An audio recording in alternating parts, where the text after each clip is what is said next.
Hello everyone, welcome to the channel. एक बार फिर बहुत बहुत स्वागत है। और फ्रेंड्स, बात कर रहे हैं प्राइम सिक्योरिटीज़ के लिए 8 अगस्त 2023 का लेटेस्ट नोटिफिकेशन है और आज इनके लिए Q1 2024 के नंबर्स डिक्लेयर किए गए और सीधा चलेंगे इनके फाइनेंशियल नंबर्स के ऊपर।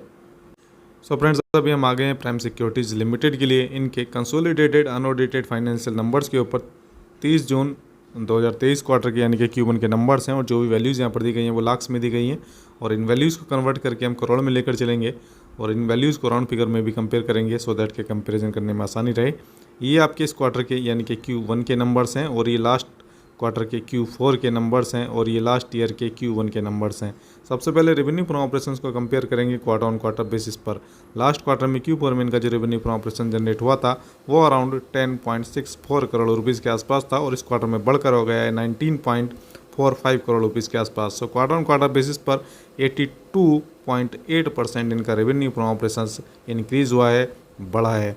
और अगर बात करें इसी रेवेन्यू फ्रॉम ऑपरेशंस के लिए ईयर ऑन ईयर बेसिस पर, सो लास्ट ईयर के Q1 में इनका जो रेवेन्यू फ्रॉम ऑपरेशन जनरेट हुआ था 8.68 करोड़ रुपीज़ के आसपास था और इस क्वार्टर में 19.45 करोड़ रुपीज़ के आसपास है। सो ईयर ऑन ईयर बेसिस पर भी इनका जो रेवेन्यू फ्रॉम ऑपरेशंस है वो यहाँ पर शानदार तरीके से बढ़ा है और लगभग 124% ये बढ़ा है ईयर ऑन ईयर बेसिस पर। आगे चलेंगे, बात करेंगे इनके लिए टोटल एक्सपेंसेस की, जो कि इंपॉर्टेंट पार्ट है।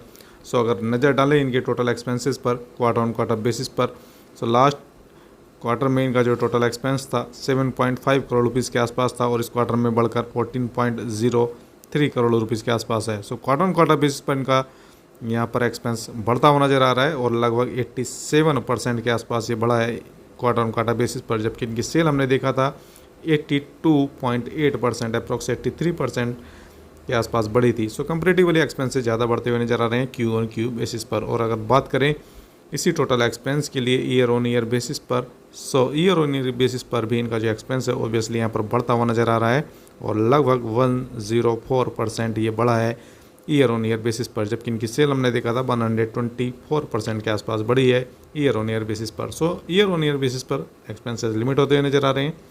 आगे बात करेंगे यहाँ पर इनके लिए प्रॉफिट फॉर द पीरियड की। सो अगर नेट प्रॉफिट की बात करें यहाँ पर क्वार्टर ऑन क्वार्टर बेसिस पर, लास्ट क्वार्टर में यानी कि Q4 में इनका जो नेट प्रॉफिट था वो अराउंड 4.06 करोड़ रुपीज़ के आसपास था और इस क्वार्टर में 5.03 करोड़ रुपीज़ के आसपास है।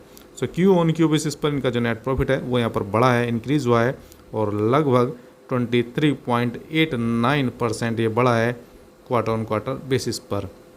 सो आगे चलेंगे, बात करेंगे इसी नेट प्रॉफिट के लिए ईयर ऑन ईयर बेसिस पर। सो लास्ट ईयर के Q1 में इनका जो नेट प्रॉफिट था अराउंड 2.47 करोड़ रुपीज़ के आसपास था और इस क्वार्टर में बढ़कर 5.03 करोड़ रुपीज़ के आसपास है। सो ईयर ऑन ईयर बेसिस पर इनका जो नेट प्रॉफिट है वो यहाँ पर अराउंड 103.6% बढ़ा है ईयर ऑन ईयर बेसिस पर। सो यहाँ पर पॉजिटिव नंबर्स देखने के लिए मिल रहे हैं प्राइम सिक्योरिटीज़ के लिए। और अगर बात करें यहाँ पर अर्निंग पर शेयर की, EPS बढ़ा है क्वार्टर ऑन क्वार्टर बेसिस पर भी और ईयर ऑन ईयर बेसिस पर भी, क्योंकि दोनों ही केसेस में नेट प्रॉफिट बढ़े हैं। और बाकी देखना होगा कि मार्केट किस तरह से इन नंबर्स को लेता है। और फ्रेंड्स, अपनी डिटेल स्टडी जरूर करें। बहुत बहुत धन्यवाद।